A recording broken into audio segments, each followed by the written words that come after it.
Hey, howdy and happy day, and thanks for joining me, Brian Lovig, with, I don't know what, news and views with attitude. Hey, this Vice President Harris, she's going to the center, so she says, and all the Democrat people are saying she's moving over there to make everybody happy on both sides of the aisle. I don't think so. You can put lipstick on a pig, but guess what? Fight with a pig and you get muddy, and lipstick every night, they take it off, and it is the same gig. And when you start to change things that you say, just you can get elected, and politicians do it a lot. I get it. But you're a fake. It's not just fake news, it's fake people. It's a bad thing, and I just wish they wouldn't do that, but they all do, all of the time. I shouldn't say all. Trump, look at him. What you see is what you get. There ain't nothing fake there. Bye-bye. Anyway, this Harris woman, she's solely responsible for the invasion of America. She really is. I mean, she was in charge of the border, and she says now, as does Biden, that they are the best. They've had more border control than anybody in history, any president in history. That's just wrong. She flooded the country with tens and tens of millions of potentially dangerous criminals and potential terrorists, as well as all of the others, even if they're nice people. Many say that, but they're nice people. It doesn't matter. They're illegals. There's something about that word. Don't you all get it? Illegal. Bah! You know, she refused to lift a finger when this fentanyl crisis has killed upwards to 300,000 Americans a year. A year. And she doesn't go after the supply chain. She keeps the borders open. Why does she do all that? Because she hopes that they will vote for her one day, for Democrats at least. And you need this operation called deportation. That's what's kind of needed, and come back in if you fill out the right forms and if in fact you're legal. She wants every illegal vote in the election to be hers. And she probably would if she made them legal, because they would say, thanks, lady, because, you know, you let us get into the country and you pay us and you feed us. You do all this nice stuff. Not nice. Now, let's swing over to, we could go to any state, but let's just talk about Massachusetts. You ever try to spell that or pronounce it? Anyway, what's going on there is there's upwards to 500,000 working age people. They can't speak English. Okay? They're illegal immigrants and they want jobs. And when a American comes up and knocks on the door and says, I have my resume. I saw you had an ad in the paper. He says, look out there, dumb man. There's 400 people lined up. We think they want a job. We can't understand them. They don't speak English. What's up with that? It's not good. Deportation, and then come back in if you can make your way into the country legally. Pretty simple stuff. How much more simpler can it get? Now, woman, jumping here, keeping up. I got lots of different topics.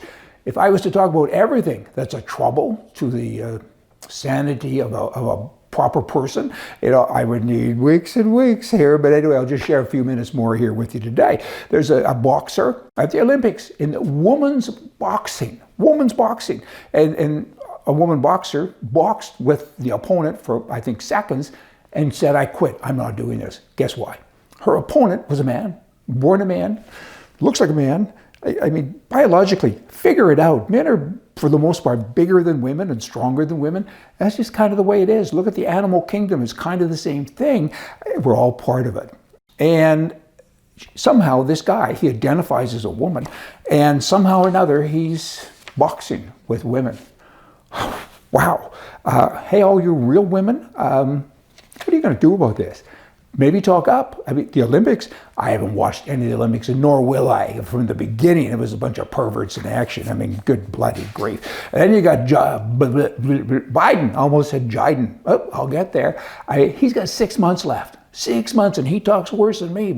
He gets really mixed up. I mean, go way back, a month ago now, or maybe longer, to the debate. He says, I got distracted because Donald Trump's shouting, distracted me. There was no such thing. There was no shouting. You got to shout at this man. But he's got 6 more months to lie like he lies. 6 months.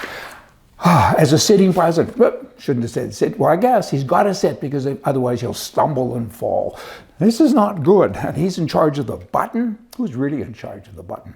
I don't think it's him.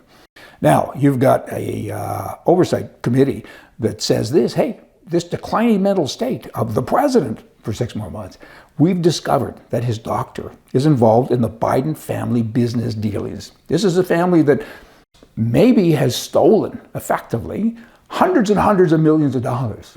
I don't know, stolen might not be the right word. They've creatively gotten it, I'm trying to be nice here, because they got millions, hundreds of millions of dollars. Like, what's the net worth of Biden himself? Joe Biden is big. What has he earned during his 52 or 53 years as a public servant? He's probably averaged maybe $100,000 a year, and he's worth hundreds of millions of dollars, I think. Kind of, what do you see? I see a grain auger, with a dog sleeping in it. It's a crooked thing, don't you know, jumping around. Now, I have a email here from the Canadian Taxpayers Federation. I want to share a little bit of it with you from Carson. He says, Trudeau, the prime mistake of Canada, he's looking now to get involved in the equity in your home equity tax. Well, of course he is. I mean, that's all they do every day. The Liberals, they don't sit during the day and say, how can we help the citizens, because we work for them. They sit and say, how can we tax the citizens some more? That's what they do. And the home equity, if we can tax that, we can get billions more that we can give to other countries and waste and do all the things that little pinkos like us do. And so anyway, back to the Canadian Taxpayer Federation, he's saying, would you please sign this petition and prevent them from doing this? They're still saying they're not going to do it, but they have a committee now and they're doing studies, and we think they're going to do it. Well, firstly, sign a petition for what reason? They haven't said they're going to do it. Secondly, pardon my criticism, but secondly, I don't sign petitions anymore because nobody cares. It doesn't matter. You're in a socialist country, Canada. It's beyond that. I mean, it's a screwed up mess. Who's going to read it? Nobody. Their decisions are not made or changed based on what the citizens of the country want.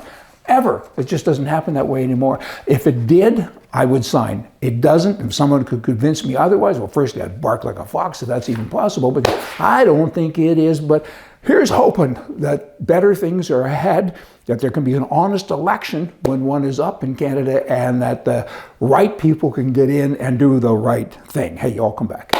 See ya.